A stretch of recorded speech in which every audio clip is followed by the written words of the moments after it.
Bismillahirrahmanirrahim.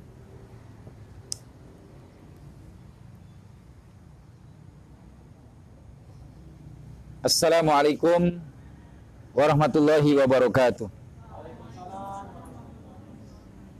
Alhamdulillah alladzi bi ni'matihi tatimmus shalihat.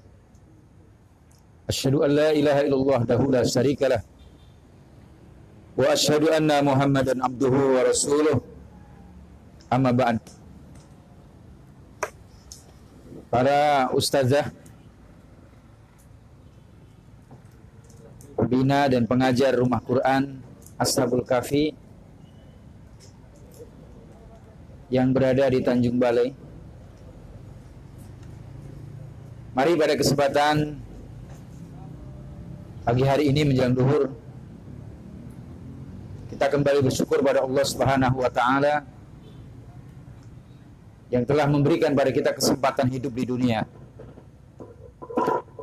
Hidup dalam rangka terus melakukan ketaatan pagi, siang, sore, dan malam. Karena kita yakin bahwa kesempatan hidup kita di dunia yang sekali ini harus kita jadikan wahana ibadah kepada Allah daiman, layang koti, tanpa berhenti.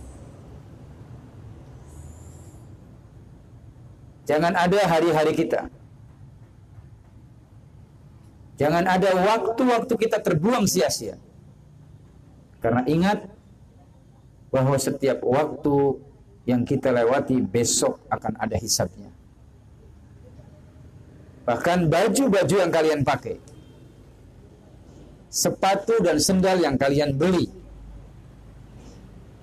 gamis dan cadar yang kalian pakai, makanan yang kita makan, minuman yang kita minum, sendok dan piring yang kita punya, semua besok akan ada hisabnya. Maka anak-anakku sekalian, para ustazah yang dirahmati Allah,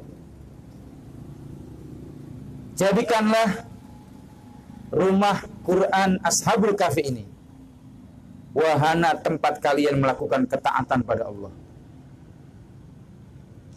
Karena ibadah tak pernah mengenal lelah. Karena dakwah mengajar orang dalam kebenaran, mengajak orang dalam tauhid, mengajak orang dalam ketaatan, itu adalah tugas semua muslimin wal muslimat. Oleh karena itu, benarlah apa yang dikatakan seorang ulama yang mengatakan bahwa jika Allah berkehendak baik pada hambanya, tanda hamba-hamba yang Allah cintai adalah hamba-hamba Allah yang waktunya habis dalam ketaatan kepadanya. Dan tanda daripada Allah tidak mencintai hambanya adalah ketika hambanya waktunya habis dalam keburukan. Maka pastikan waktu kita dihabiskan dalam ketaatan kepada Allah. Apalagi adalah kita semua sudah paham bahwa ibadah tidak hanya sholat, ibadah tidak hanya haji, ibadah tidak hanya di masjid. Ketika kalian membuka rumah Quran ini dengan murid kurang lebih adalah berapa? 400 orang.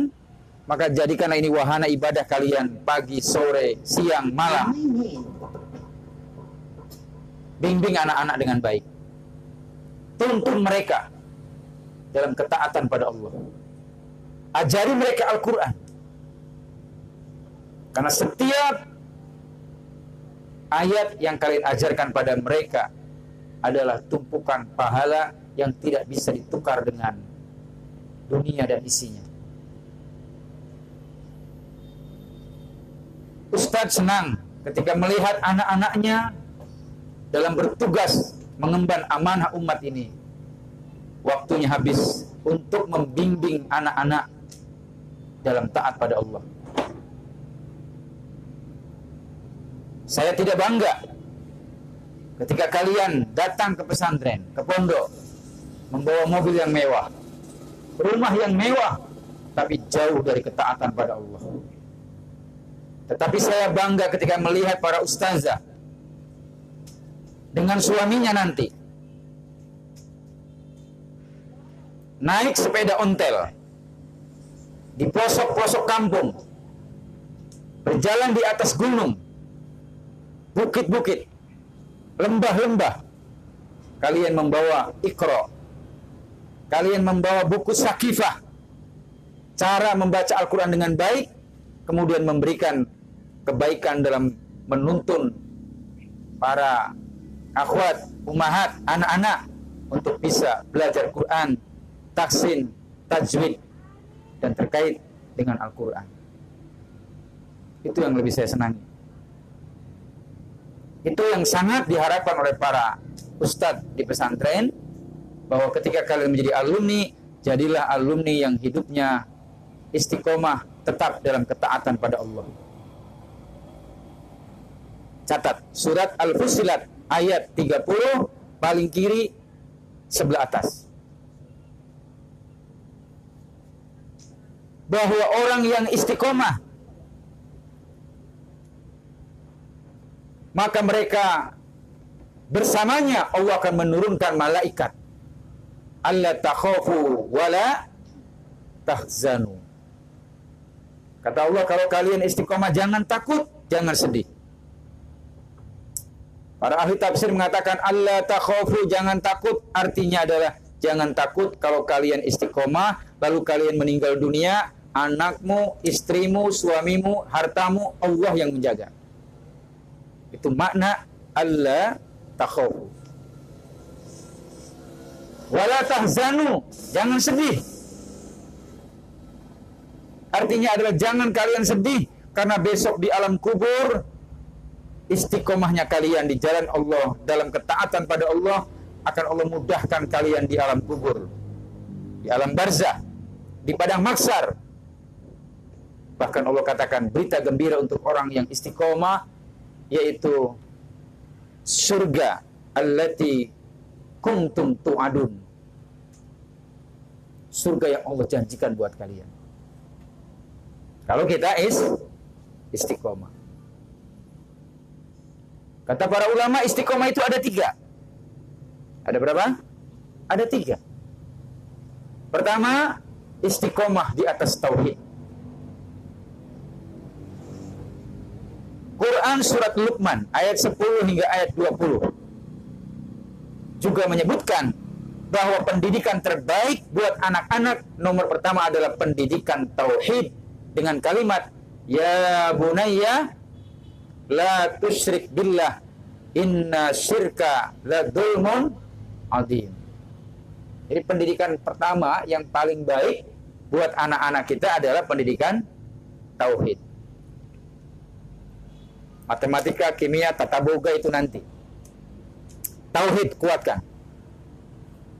Ya, kalian para ustazah ini mengajar anak-anak Al-Quran juga terus ajarkan pada mereka tauhid, karena Al-Quran semuanya sebagian besar adalah mengajak orang dalam materi, dalam muatan-muatan tauhid. Paham ya? Pertama apa kurikulumnya? Tauhid. Ajak mereka mengenal Allah dengan baik. Ajak mereka taat pada Allah, taat tanpa tapi. Kalau udah pakai tapi, udah nggak bagus. Dia adalah seorang ustazah, orangnya cantik tapi pelit, cantiknya hilang, tinggal pelitnya. Bapak itu orangnya tampan tapi jahat, tampannya hilang, tinggal jahatnya. Maka kalau taat tanpa tapi, sami'na wa ata'na. Jangan pakai sami'na wa tapikan. Perintahnya jelas, tutup aurat, ayatnya jelas, lalu kita bilang tapikan, ini merusak. Ini yang merusak, ini madhab tapikan. Ada perintah sholat berjamaah di masjid, alasannya tapi kan tidak ada kereta, tidak ada mobil, tapi kan merusak semuanya.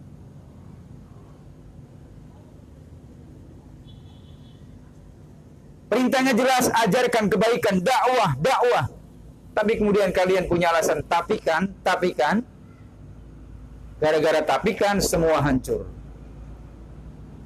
Maka saya berharap kepada semua para ustazah, tolong jadikan ini rumah Quran sebagai wahana ibadah, taat pada Allah, jangan kemudian meninggalkan tugas. Sedih saya kalau mendengar berita ada ustazah ditugaskan baru 2 bulan sudah kabur. Ada ustadz ditugaskan baru 20 hari sudah kabur. Cemen banget ya kalau kayak gitu. Maka jangan, saya tidak mau mendengar Ustazah Nisa pulang kampung tanpa izin, gak balik lagi. Jangan. Ustazah Nova, mana Ustazah Nova? Tiba-tiba meninggalkan tugas tanpa uzur. Ini juga jangan.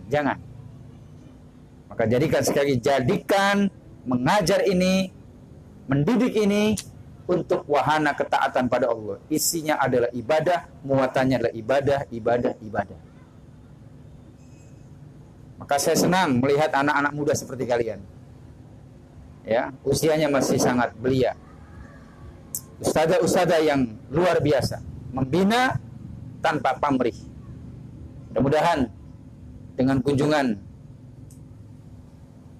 dari pesantren Al-Hidayah mewakili para guru, para ustadz datang kemari memberikan kepada kalian motivasi agar kalian kuat, tabah, sabar untuk terus membina, mengarahkan, mengajar, mendidik anak-anak kita di rumah Quran ini agar kelak mereka menjadi pribadi-pribadi yang berakhlak mulia. Dan saya tidak tahu, kita semua nggak tahu. Anak-anak yang kita ajar ini, dari tangan lembut kalian, dari lisan lembut kalian, dari akhlak mulia kalian yang kalian tularkan pada anak-anak, besok mereka ternyata jadi mujahid dan mujahidah. Jadi ulama. Siapa yang paling berpengaruh? Kalianlah yang mengajarkan Al-Quran kepada anak-anak di rumah Quran ini. Saya kira tidak banyak yang saya berikan nasihat. Mudah-mudahan singkat ini menjadi padat, menjadi pencerahan. Tadi saya sudah sampaikan bahwa istiqomah ini dalam 3 hal. 1, istiqomah dalam tauhid. 2, istiqomah dalam ketaatan. 3, istiqomah dalam keikhlasan. Ya. Istiqomah dalam apa? Tauhid. Istiqomah dalam ketaatan. Istiqomah dalam keikhlasan ibadah dan mendidik anak-anak di rumah Quran Ashabul Kahfi di Tanjung Balai ini. Demikian, barakallahu fikum. Assalamualaikum warahmatullahi wabarakatuh.